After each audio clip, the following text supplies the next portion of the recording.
title, When the Dawn Finally Came. Annabelle was 5 when the world she knew fell apart.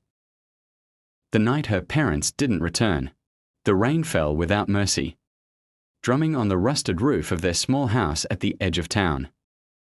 By morning, neighbors whispered, voices low and heavy. A road accident.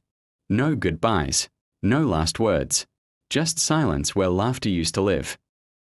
From that day, Annabelle learned the language of loss early. She moved in with her aunt, a tired woman with many mouths to feed and little patience for dreams. Annabelle slept on a mat near the doorway, listening to the sounds of the night and wondering why life could be so cruel to someone so small. School became a luxury. Some days she went, many days she didn't. Hunger often sat beside her like an unwanted friend. But inside, Annabelle lived something grief could not kill. Every evening, after finishing chores, she sat under the old mango tree with borrowed books. Words became her escape. While others slept, she studied by the weak glow of a kerosene lamp, promising herself that her parents' death would not be the end of her story. There were days she almost gave up. When classmates mocked her worn shoes, when exam fees were unpaid, when life whispered, "You are too broken to rise." Yet, each time she felt herself sinking, she remembered her mother's voice, no matter how dark the night. The sun never forgets to rise. Annabelle held on. Years passed. She earned a scholarship through sheer determination and sleepless nights.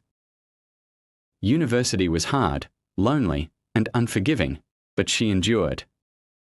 While others complained, she worked. While others rested, she pushed harder.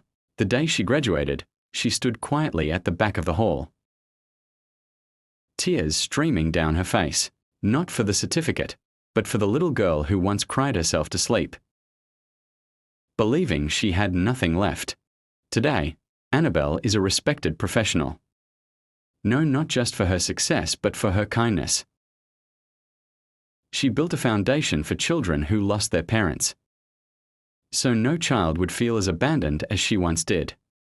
Her name appears in newspapers, but her greatest pride is the hope she gives to others. Sometimes, at night, she still looks at the sky and whispers, "I made it." Not because life was easy, but because she refused to let pain define her ending. And somewhere beyond the stars, her parents smile, knowing that even in loss, they raised a daughter who turned sorrow into strength and darkness into light.